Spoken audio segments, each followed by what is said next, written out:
ప్రేమించుచున్నారు. ప్రార్థన. సమీపింపరాని తేజస్సులో అమరత్వములో వసించుచు నిత్యము పరిశుద్ధుడు పరిశుద్ధుడు పరిశుద్ధుడని గానా ప్రతిగానములు పొందుచున్న తండ్రి వందనములు.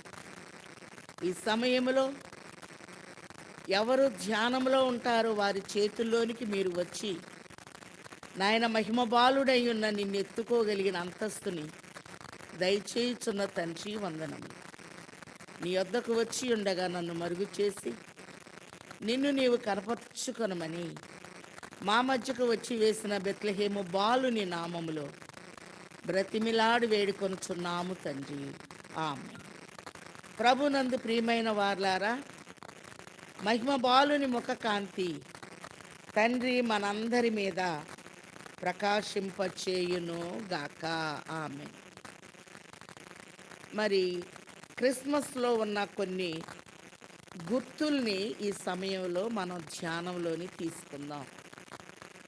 క్రిస్మస్ అనగా క్రీస్తు ఆరాధన, క్రిస్మస్ అనగా సంతోషపు పండుగ, క్రిస్మస్ అనగా ఐక్యత పండుగ, క్రిస్మస్ అనగా సమాధాన పండుగ, క్రిస్మస్ అనగా ఫలింపు పండుగ, క్రిస్మస్ అనగా దేవుని కృపను పొందే పండుగని మనం చూస్తూ ఉన్నాం. క్రిస్మస్లో మొదటి సూచన నక్షత్రం కనపడుతూ ఉంది. ఒకసారి మనం చూద్దాం.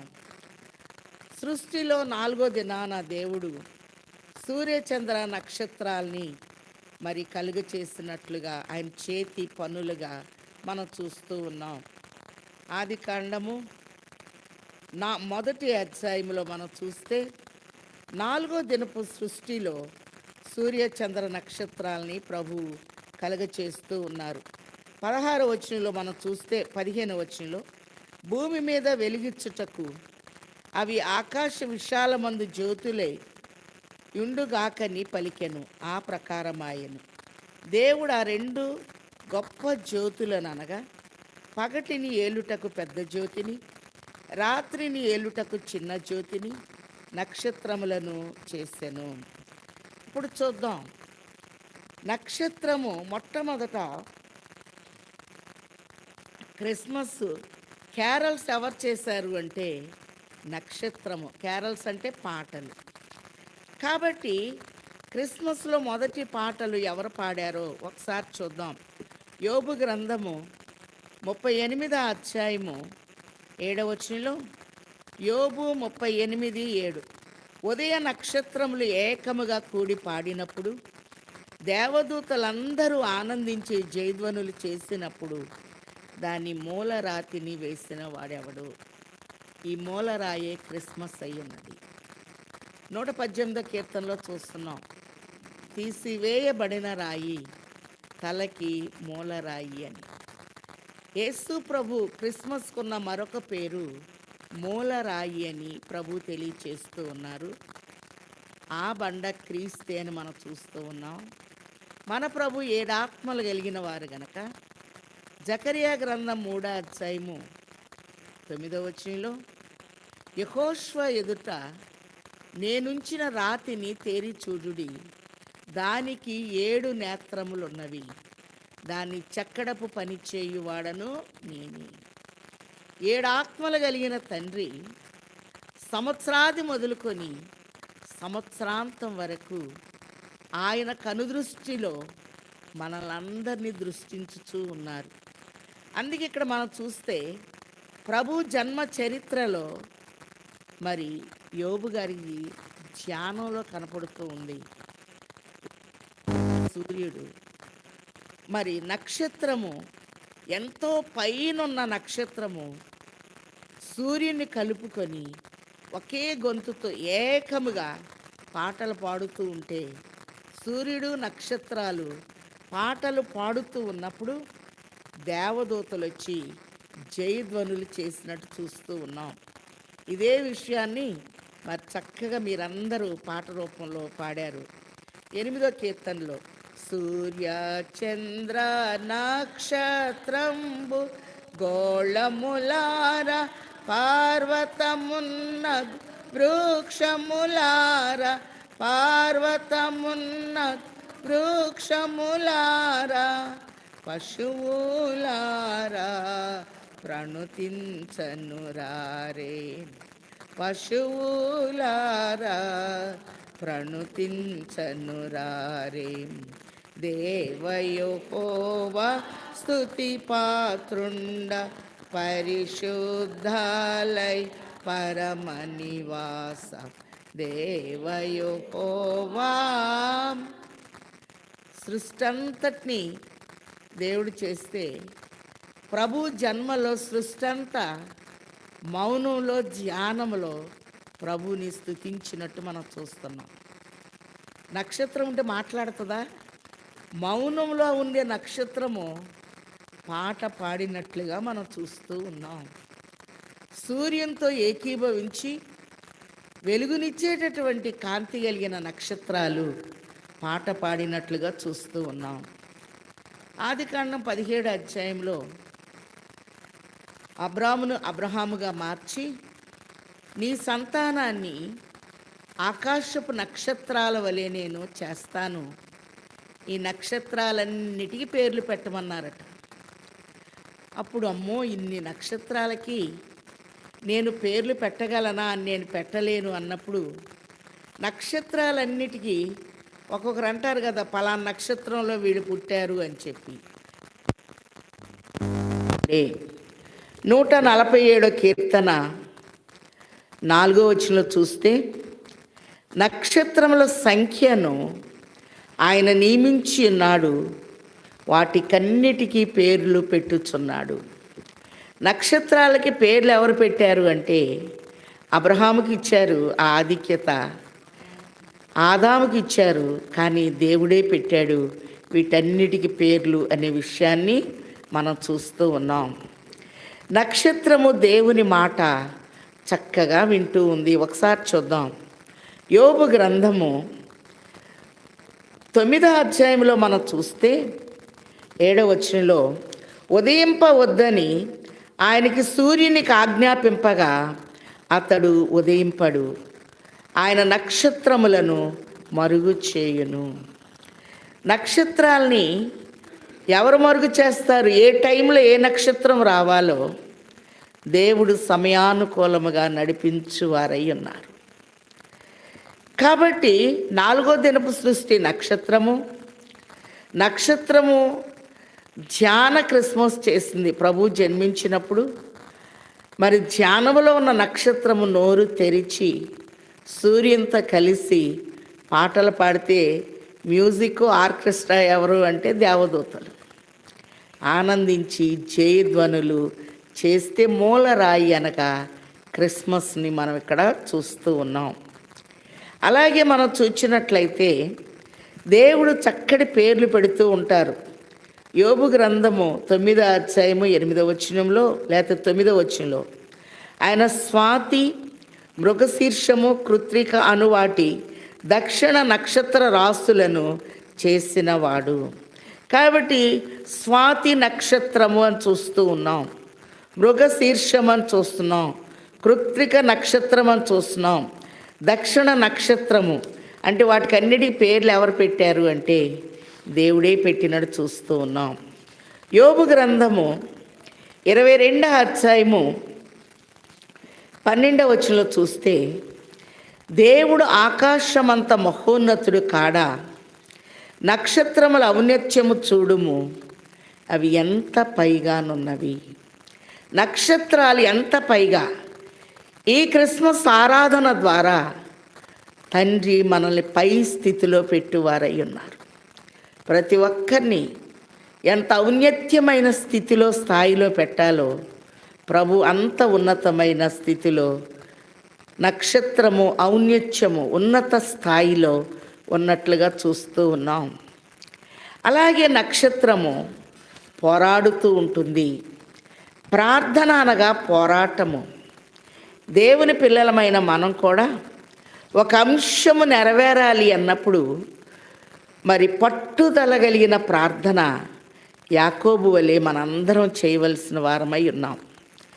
మరి నక్షత్రము ఆకాశములో నుండి యుద్ధం చేస్తూ ఉంది. న్యాయాధిపతులు 5వ అధ్యాయము, న్యాయాధిపతులు 5వ అధ్యాయము 19-20 వచనాల్లో గనక మనం చూస్తే, కొన్ని 20 వచనంలో, నక్షత్రములు ఆకాశము నుండి యుద్ధము చేసెను, నక్షత్రములు తమ మార్గములలో నుండి శశిరాతో యుద్ధము చేసెను.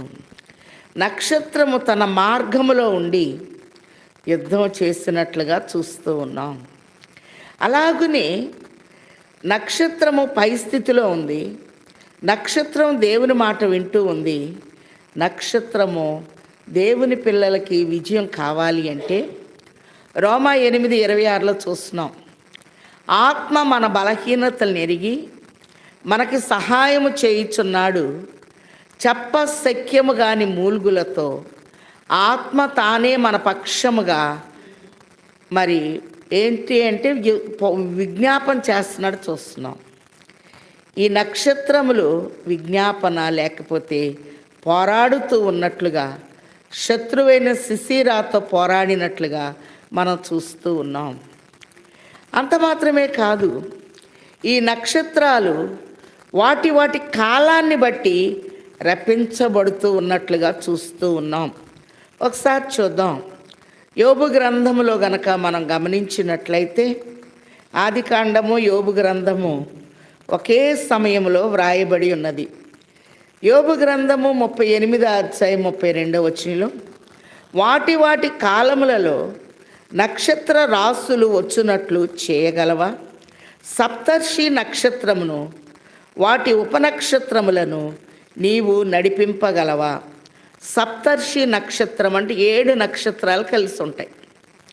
దీన్నే పాల పొంత అని, మంచం కోళ్ళని, అరుంధతి నక్షత్రం అని రకరకాలు చెప్తూ ఉంటారు కదా. ఈ నక్షత్రము దేవుడు చెప్తేనే అవి మనకి కనపడుతూ ఉంటాయి. సప్తర్షి నక్షత్రములను వాటి ఉపనక్షత్రములను నీవు నడిపింపగలవా అనే మాటను ప్రభు తెలియచేస్తూ ఉన్నారు. మరి మేఘాలు కూడా క్రిస్మస్ చేస్తున్నాయట. ఒకసారి చూద్దాం. యోబు గ్రంథం 38-34లో, జలరాశులు నిన్ను కప్పునట్లు మేఘములకు నీవు ఆజ్ఞ ఇవ్వగలవా? మెరుపులు బయలు వెళ్ళి చిత్తము ఉన్నామని నీతో చెప్పునట్లు నీవు వాటిని బయటికి రప్పింపగలవా? అంతరింద్రియములలో జ్ఞానం ఉంచిన వాడెవడు? హృదయమునకు తెలివినిచ్చిన వాడెవడు? ఇక్కడ క్వశ్చన్ మార్కులు పెట్టారు. ప్రభు జన్మ చరిత్రలో మేఘాలన్నీ వచ్చేసినాయట. అలాగనే మెరుపులు, మేఘాలు అన్నీ వచ్చి మౌనముతో ప్రభుని స్తుతించినాయట. అందుకే నీవు చెప్తే అవి కదులుతాయా? వాటిని నువ్వు బయటికి రప్పించగలవా? సృష్టికర్త సృష్టి మొత్తము క్రిస్మస్లో జాయిన్ అయినట్లుగా మనం చూస్తూ ఉన్నాం. అంత మాత్రమే కాదు, దానియేలు గ్రంథము 12వ అధ్యాయము 3వ వచనంలో, బుద్ధిమంతులైతే పరమందు జ్యోతుల వలె నిరంతరము ప్రకాశించెదరు అని ప్రభు తెలియచేస్తూ ఉన్నారు. దానియేలు గ్రంథంలో బుద్ధిమంతుల్ని దేవుడు నక్షత్రాలతో పోల్చినట్లుగా చూస్తూ ఉన్నాం. ప్రకటన గ్రంథము 12వ అధ్యాయంలో సూర్యుని ధరించిన స్త్రీ, సూర్యుడు అనగా క్రిస్మస్ బాలుడు నీతి సూర్యుడై ఉన్నారు. ఆయన కలిగి ఉండాలి మనం. మలాకి 4:2లో చూస్తున్నాం, నీతి సూర్యుడు నీ మీద ఉదయించును, అతని రెక్కలు మీకు ఆరోగ్యమును కలుగచేయును. మరి కొంతమంది పంటి పండగ చేస్తారు, కొంతమంది కంటి పండగ చేస్తారు, అలాగనే కొంతమంది ఒంటి పండగ చేస్తారు, మన ఒంటికి ఏం కావాలి అని. అలాగనే కంటి పండగ మన ఇల్లంతా చక్కగా ఉండాలని, పంటి పండగ రుచికరమైన పదార్థాలని ఏం చేయాలి అని. కానీ ప్రకటన 12లో సూర్యుని ధరించిన స్త్రీ, నీతి సూర్యుడు చంద్రుని పాదాల క్రింద త్రొక్కివేసినట్లు బహుమానము 12 నక్షత్రముల కిరీటము. కాబట్టి కిరీటం అనేది ఆధిక్యత. కాబట్టి సంవత్సరాది నుండి సంవత్సరాంతం వరకు కాపాడే తండ్రిని స్తుతించినప్పుడు కీడుల్ బాపు క్రిస్మస్ కలిగే అని మనం చూస్తూ ఉన్నాం. ఇక్కడ మనం చూచినట్లయితే ఆమె పాదముల క్రింద చంద్రుడు అనే మాటని మనం చూస్తూ ఉన్నాం. పరమగీతం 6:10 చూస్తే సంధ్యారాగము చూపట్టుచు చంద్రబింబమంత అందము కలదై సూర్యునంత స్వచ్ఛమును కళలును కలదై యూహిత సైన్య సమభీకర రూపిణియగు ఈమె ఎవరు. నీతి సూర్యుణ్ణి ధరించినప్పుడు సూర్యునిలో వెలుగుంది, వేడుంది, జ్వాలుంది. సూర్యుడు అనగా త్రిత్వము ఏకీభవించినట్టు చూస్తున్నాం. సూర్యుండు పువ్వులకెంతూ ఉన్నారు. మనం గమనించినట్లయితే ఈ యొక్క నక్షత్రము విషయంలో ఏ టైంలో రావాలో ప్రభువుకు బాగా తెలుసు గనక మరి ముగ్గురు జ్ఞానులు మోషే ధర్మశాస్త్ర ప్రకారము 2-3 నోట ఏ మాట అయితే వస్తుందో అది నెరవేర్పులోనికి వస్తుంది గనక 3 జ్ఞానులు పర్షియా నుండి పాలస్తీనాకి ప్రయాణమైనట్లుగా చూస్తూ ఉన్నాం. అలాగనే మనం చూచినట్లయితే మరి యెరూషలేము వెళ్ళినప్పుడల్లా నేను ఒక స్థలాన్ని చూపిస్తాను. 3 జ్ఞానులు ఆగినటువంటి ఒక స్థలం, స్టార్ ఆఫ్ డేవిడ్ అంటారు. ఆ దావీదు పట్టణంలో ప్రవేశించిన వెంటనే మరి పోయిన వారం చెప్పుకున్న జ్ఞానులు అజ్ఞానులైపోయారు. ఈ నక్షత్రానికి ఒక పేరు ఉంది, ఆయన నక్షత్రము. మత్తయి సువార్త 2:2 యూదులు రాజుగా పుట్టినవాడు ఎక్కడనున్నాడు, తూర్పు దిక్కున మేము ఆయన నక్షత్రము చూచి. జ్ఞానులు పెట్టిన పేరేంటంటే ఆయన నక్షత్రము.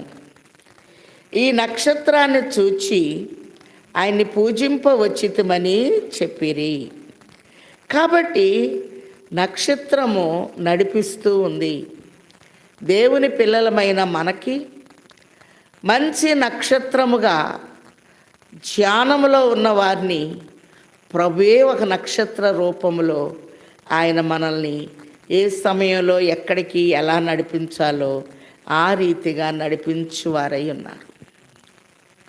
రెండోదిగా దూతలు వినిపిస్తూ ఉన్నారు పొలములో. యాజకులు సైన్యములకు అధిపతి యెహోవా దూతలు అనే మాటని మలాకీలో మనం చూస్తూ ఉన్నాం. దూతలు చక్కటి వర్తమానాన్ని పొలములో వినిపిస్తున్నారు. పొలము అనగా సంఘము. కాబట్టి సామెతలు 31 చూస్తున్నాం, ఆమె పొలమును చూచి దాన్ని తీసుకొను, తాము కూడపెట్టిన ద్రవ్యము పెట్టి ద్రాక్ష తోట ఒకటి నాటించును. పొలములో మనం చూస్తే ధ్యానములో ఎవరున్నారు అంటే ఇస్సాకు కనపడుతూ ఉన్నాడు. ఆదికాండం 24:60 ఆయన పొలములో నుండి ధ్యానము ముగించినట్లుగా మనం చూస్తూ ఉన్నాం. సంఘములో ఉన్న మనం కూడా కుమారుని ముద్దు పెట్టుకొనుడి, లేని ఎడల అతడు కోపించును అని కీర్తన 2:12 చూస్తున్నాం. అలాగునే పరమగీతం 1 నోటి ముద్దులతో అతడు నన్ను ముద్దు పెట్టుకొనుగాక. ముద్దు పెట్టుకొనుడి ఉయ్యాలో, ముచ్చట తీరంగా ఉయ్యాలో, ముద్దు పెట్టుకొనుడి ఉయ్యాలో, ముచ్చట తీరంగా ఉయ్యాలో, నా తండ్రి నా కోసం ఉయ్యాలో, నరుడుగా పుట్టెను ఉయ్యాలో, నా తండ్రి నా కోసం ఉయ్యాలో, నరుడుగా పుట్టెను ఉయ్యాలో. సృష్టికర్త శిశువయ్యాడు, సృష్టికర్త రక్షణకర్త అయ్యాడు. కీర్తనలో మనం చూస్తున్నాం, దేవుడే మాకు రక్షణకర్త అయి ఉన్నాడు. కీర్తన 68:19. అలాగనే సిమియోన్ చేతుల్లోకి ఆయన వచ్చాడు. ఎవరెత్తుకుంటే వారి చేతుల్లోకి వస్తున్నారు. ఈరోజు ఆయన మనల్ని ముద్దు పెట్టుకుంటున్నాడు. ఈ నెలలో మనం కూడా ఒక పాట పాడుకొని, అయ్యా నా చేతుల్లోనికి రా అంటే ప్రభు వచ్చేస్తారు. కొంచెం చేతులు బరువుగా ఉన్నాయని చేతులు దించేస్తే కింద పడిపోతాడు. కాబట్టి ప్రభుని ఎత్తుకొని ఆయన్ని స్తుతించే వారిగా మనం ఉండాలి అని ఎప్పుడైతే ఎత్తుకుంటామో, నన్ను ఆకర్షించుము, మేము నీ యొద్దకు పరిగెత్తి వచ్చేదము అని ప్రభు తెలియచేస్తూ ఉన్నారు.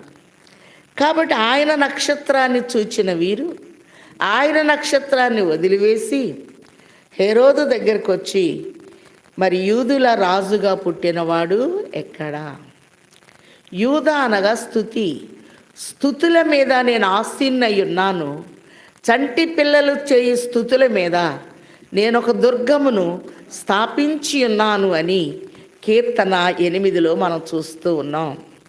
ఈ కీర్తన 8లో గనక మనం చూస్తే, చంటి పిల్లలు ఏం స్థుతులు చేస్తారో అని చెప్పి మనం అనుకుంటాం. కానీ మరి చిన్నప్పుడు మా పిల్లలు పుట్టినప్పుడు మా అత్తగారు అనేది, వీళ్ళ చేతుల నిండా మట్టి ఉంది ఏంటి అంటే, వీళ్ళు మట్టి తట్టలు పోతున్నారు. వాళ్ళు ఏం మోస్తారు, పాలు చేస్తారని పడేస్తూ ఉంటారు. అయితే కానీ చిన్నపిల్లల చేతి చూస్తే ఏముంటుంది? మట్టి ఉంటుంది. అలాగనే కీర్తన 8లో చూస్తే, యెహోవా మా ప్రభువా, ఆకాశంలో నీ మహిమను కనపరచువాడా, భూమి యందంతటా నీ నామము ఎంత ప్రభావము కలది. ఆకాశంలో మహిమ కనపడుతూ ఉందట. నిర్గమకాండం 16 అధ్యాయంలో సణుక్కుంటూ ఉంటే, మీరు మా మీద సనగనేలా ఒకసారి ఆకాశం వైపు చూడండి అని మోషే అహరోనులు అంటే వారికి ఆకాశంలో దేవుని మహిమ కనపడిందట. అలాగే ఆకాశంలో మహిమ కనపడుతూ ఉంది. భూమి అందంతటా నీ నామము ఎంత ప్రభావము కలది. అందుకే మన తండ్రి గారు భూమికి శాంతి దానం అని రాశారు.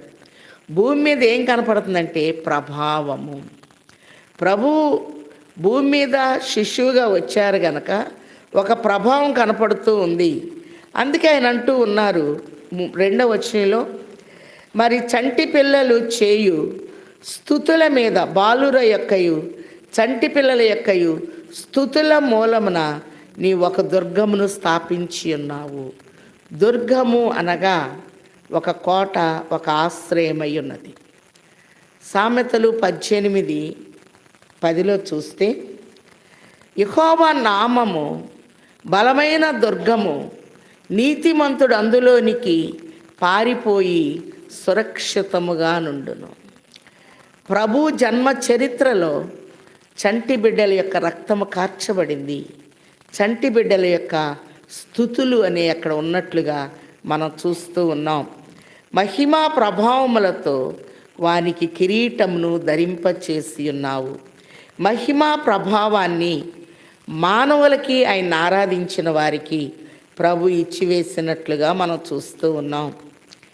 అలాగనే సంఖ్యాకాండము 24వ అధ్యాయంలో మనం చూచినట్లయితే 17వ వచనంలో, చూచుచున్నాను కానీ సమీపమునున్నట్టు కాదు, నక్షత్రము యాకోబులో ఉదయించును అనే మాటని మనం చూస్తూ ఉన్నాం.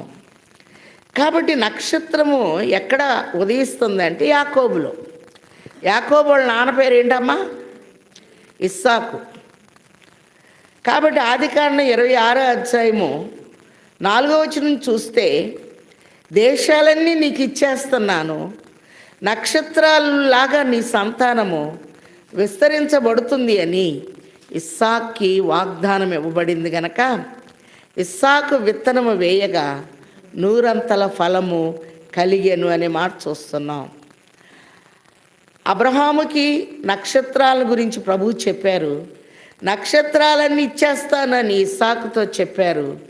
బిలాముకి దర్శనములో యాకోబులో నక్షత్రము ఉదయించును అనే మాటను చూస్తూ ఉన్నాం. జ్ఞానులైనటువంటి వారు మనం చూచినట్లయితే ఆయన నక్షత్రాన్ని చూచి అత్యానంద భరితులుగా మారినట్లుగా చూస్తూ ఉన్నాం. పోగొట్టుకున్నారు. మళ్ళీ నక్షత్రం కనపడింది బయటికి రాగానే. హేరోదు కోటను వదిలి బయటికి రాగానే నక్షత్రాన్ని చూచి మత్తయి సువార్త 2వ అధ్యాయము 9-10 వచనాల్లో అత్యానంద భరితులై ఇంటిలోనికి వచ్చి ధ్యాన క్రిస్మస్ చేశారు శిశువును తల్లిని చూచి. నక్షత్రము నడిపించింది, నిరీక్షించింది, నాదుని చూపించింది, అంతర్ధానమైంది. ఈ యొక్క క్రిస్మస్ ద్వారా పై స్థితిలో దేవుడు మనల్ని పెడతాడు. అంత మాత్రమే కాదు, ఒక నూతన మార్గంలో మనల్ని నడిపిస్తాడు. ఎక్కడ మనం మరుగై ఉండాలి అక్కడ మరుగు చేస్తాడు. అలాగునే మనం రెప్పపాటులో అంతర్ధానమై మేఘమెక్కేటటువంటి స్థితిని ఆయన బిడ్డలమైన మనకు తండ్రి దయచేయువారై ఉన్నారు. 7 గుర్తుల్ని ఇప్పుడు చూద్దాం. దూతలు నడిపి వినిపించారు. ప్రభు మాట్లాడేటప్పుడు వినేటటువంటి స్థితి మనం కలిగి ఉండాలి.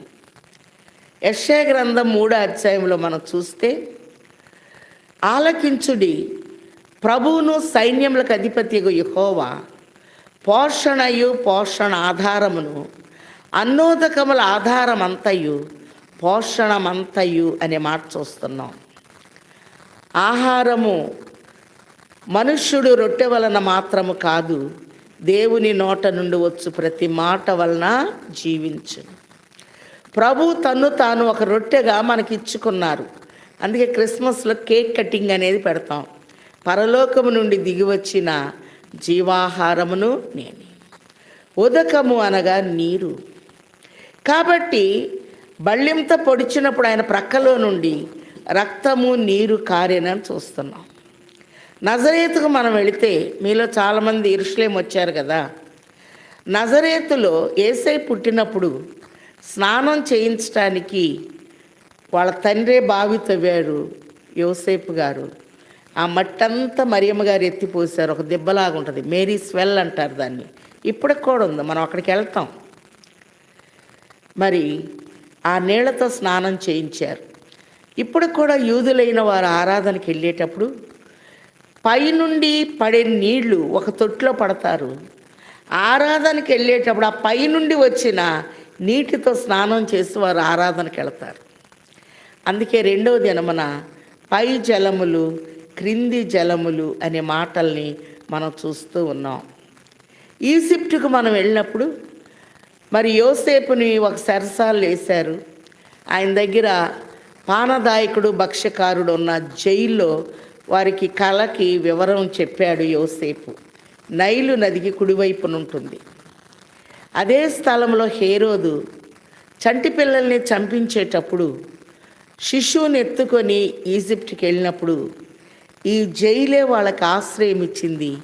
ఈరోజు దాన్ని హోలీ ఫ్యామిలీ చర్చిగా మనం అందరం చూస్తూ ఉన్నాం. మరి యోసేపు గారు అక్కడ కూడా ఒక బావి తవ్వారు. చర్చి లోపల ఉంటుంది. ఆ చర్చి నోవహు వాడ మోడల్లో ఉంటుంది. ఒకే ద్వారము, 3 అంతస్తులు ఉంటుంది. ఆ బావి తవ్వుతూ ఉంటే బైబిల్ బయటకు వచ్చిందంట. మన వాళ్ళందరూ బైబిల్ దగ్గర ఫోటో దిగారు కదా. సిరియన్ లాంగ్వేజ్లో ఉంటుంది ఆ బైబిల్. ఒక గ్లాస్లో పెట్టుంచారు బావికి కుడివైపున. కాబట్టి ఎంత కష్టపడ్డారు వాళ్ళు. ఒక బిడ్డకు స్నానం చేయించడానికి వాళ్ళ చేతుల్లో వాళ్ళు బావి తవ్వుకొని ఆ నీటితో ప్రభువుకి స్నానం చేయించారు. మేము ఇదివరకు వెళ్ళినప్పుడు క్రిందకి వెళ్ళేవాళ్ళం. యేసయ్య చేసిన మరి యోసేపు గారి పని ఏంటంటే చెక్క పని. ఈజిప్ట్లో కూడా అదే పని చేశాడు ఆయన. యేసు ప్రభు కూడా తండ్రికి సపోర్ట్గా ఉంటే ఆ నాన్న చెక్క పని చేస్తుంటే ఈయన 12 సిలువలు చేశారట. ఆయన ఇట్టట మేకులు కొడతా ఉన్న చిత్రము అడుగు భాగంలో మనకు కనపడుతుంది. మరియమ్మ గారు కాళ్ళ మీద పడుకోబెట్టుకున్నప్పుడు ఆయన వస్త్రం మీద తొడ మీద రాజులకు రాజు ప్రభువులకు ప్రభు అని కనపడినట్టు చూస్తున్నాం. పొలము అనగా సంఘము. ఇస్సాకు పొలములో ధ్యానం చేశాడు. అలాగే సంఘములో మనం ధ్యానం చేసినప్పుడు ఇస్సాకు విత్తనం వేయగా 100 ఫలము. ధ్యాన క్రిస్మస్లో 100 దీవెన తండ్రి మనకు అనుగ్రహించువారై ఉన్నారు.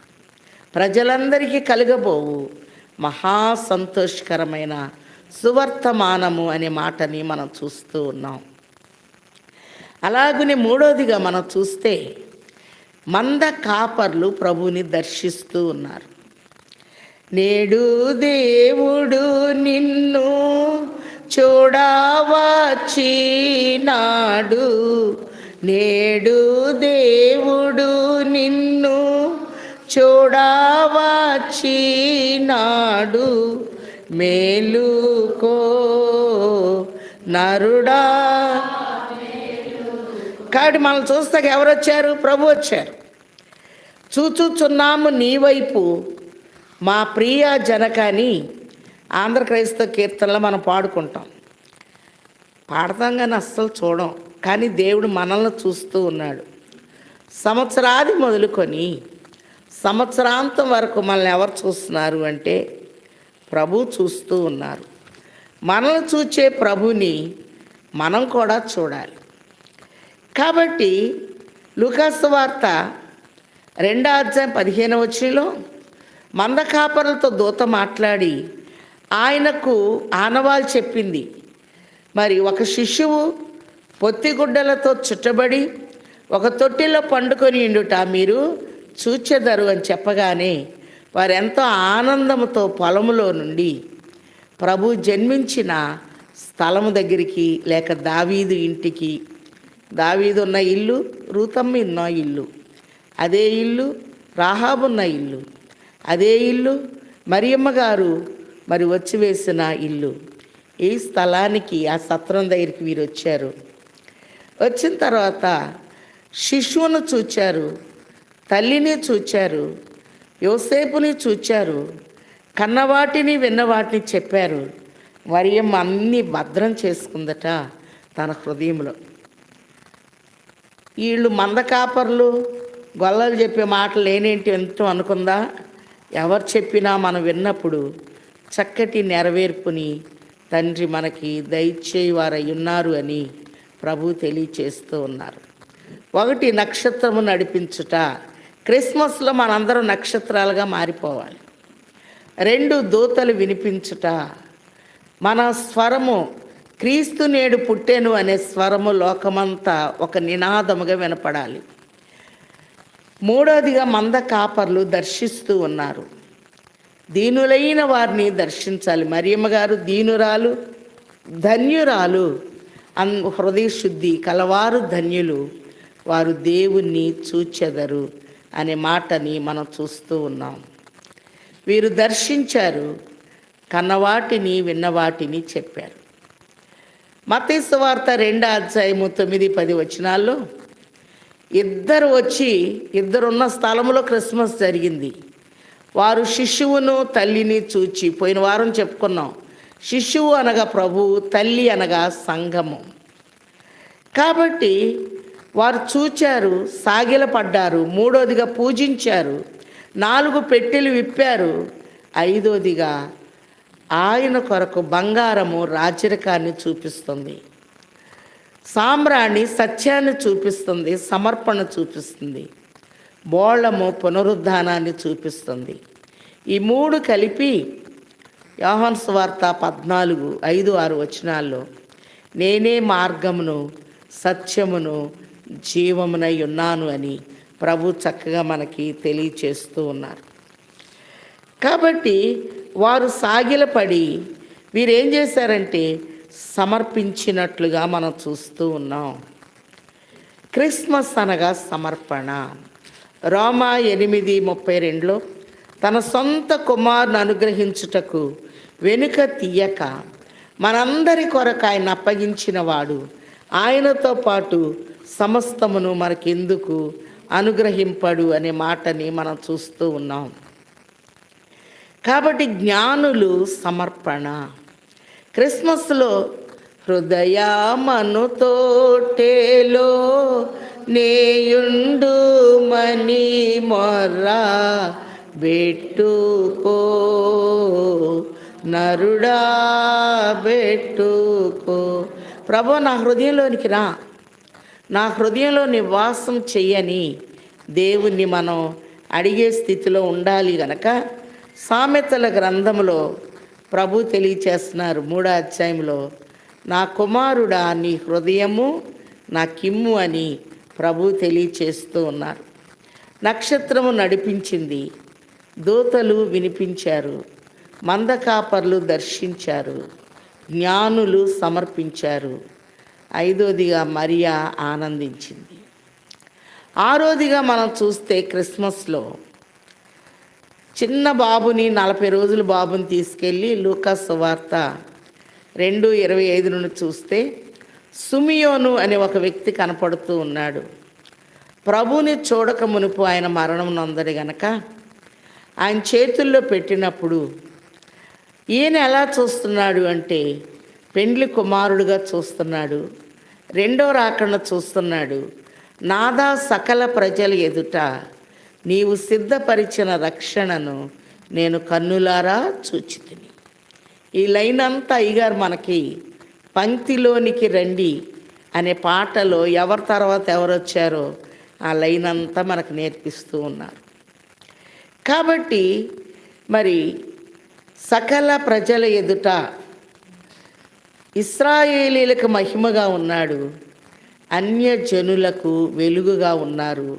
నీవు సిద్ధపరిచిన రక్షణను, ప్రభు రక్షణ సిద్ధపరచటానికి బెత్లెహేముకు వచ్చారు, స్థలాన్ని సిద్ధపరచటానికి వచ్చారు. అందుకే యోహాను సువార్త 14లో మీకు స్థలము సిద్ధపరచ వెళ్ళుచున్నాను.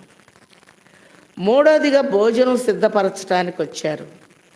పరలోకము నుండి దిగి వచ్చిన జీవాహారమును నేనే. అందుకే దావీదు అంటాడు 23వ దావీదు కీర్తనలో 5వ వచనంలో, నా శత్రువుల ఎదుట నీవు నాకు భోజనము సిద్ధపరచుదు. రాజ్యాన్ని సిద్ధం చేయటానికి వచ్చారు.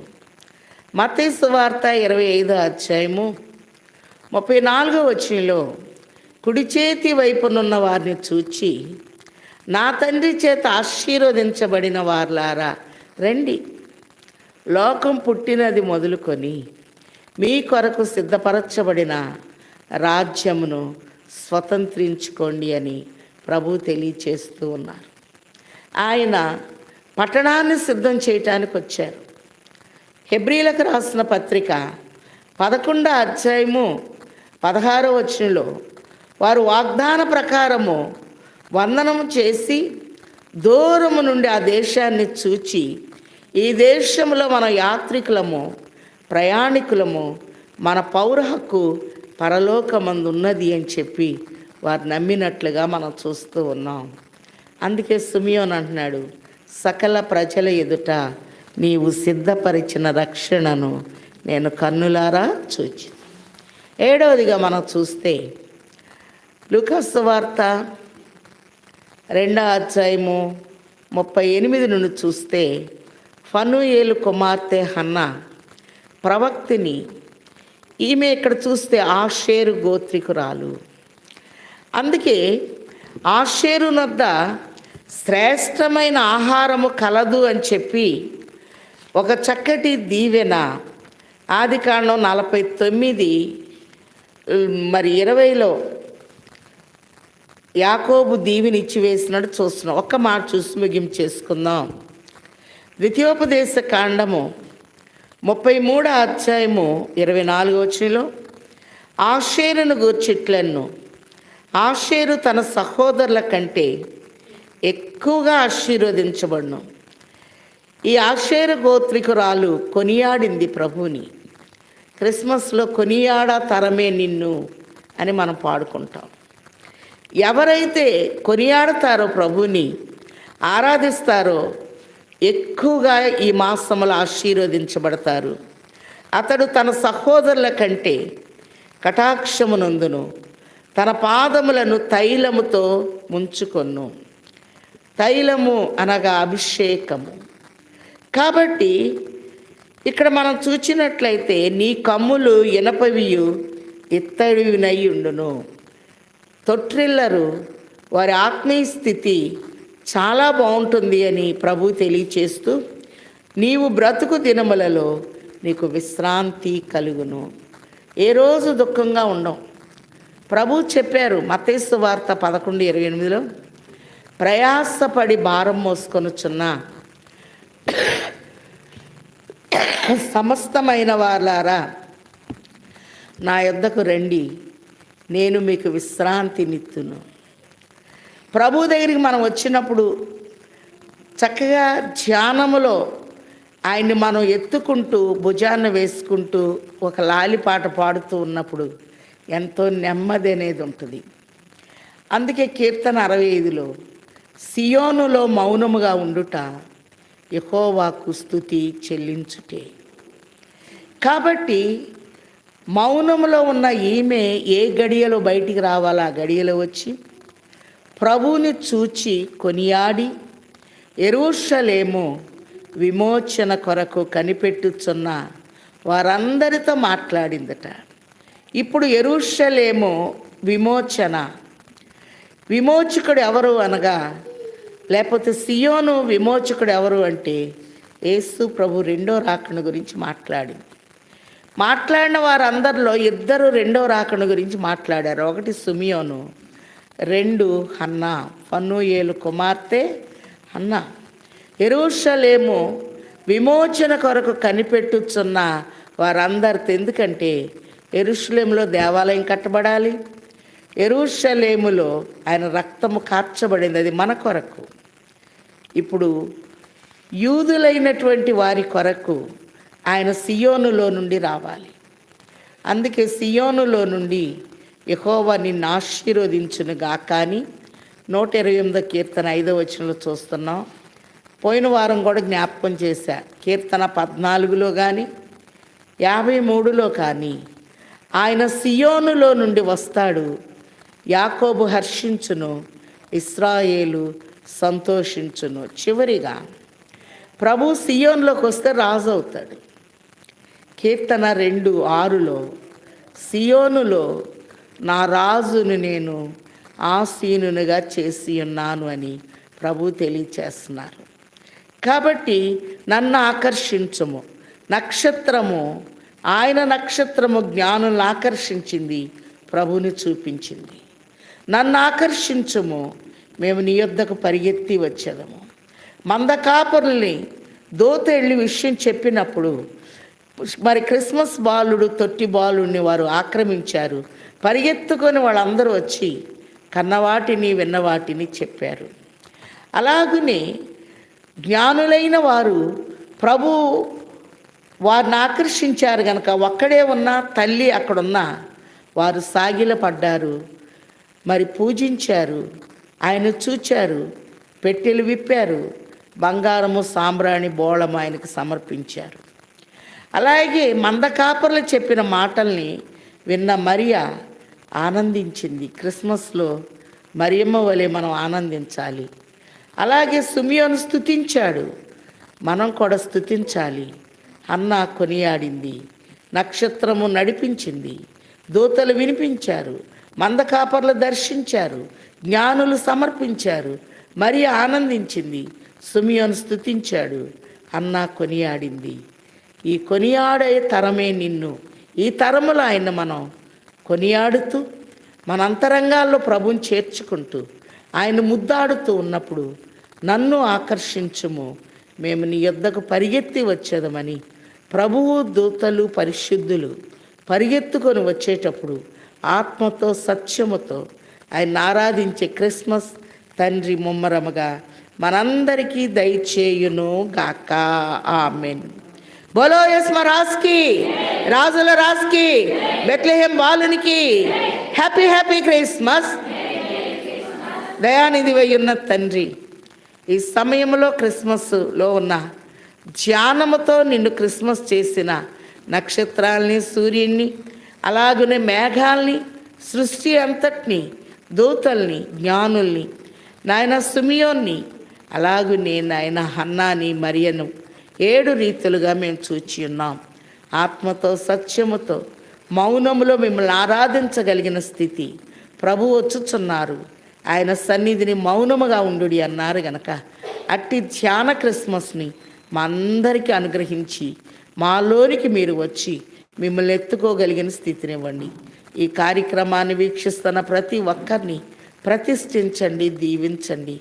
వారు నిన్ను చూచి ఎత్తుకోగలిగిన అంతస్తుకి నడిపించి వేయమని, ఈ దినాన ఎంతమంది జన్మదినాలు, వివాహ దినాలు ఉన్నాయో వారందరిని అభిషేకించమని, రాజుల రాజుగా ప్రభుల ప్రభుగా తొట్టి బాలుడుగా వచ్చి వేసిన యేసు నామంలో వేడుకొంచున్నాము తండ్రి.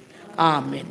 తండ్రి కుమార త్రిత్వ దేవుని దీవెన నిరంతరము మనందరికీ తోడయుండును గాక. ఆమెన్. అందరికీ మరణాత. మనమందరం లేచి నిలబడి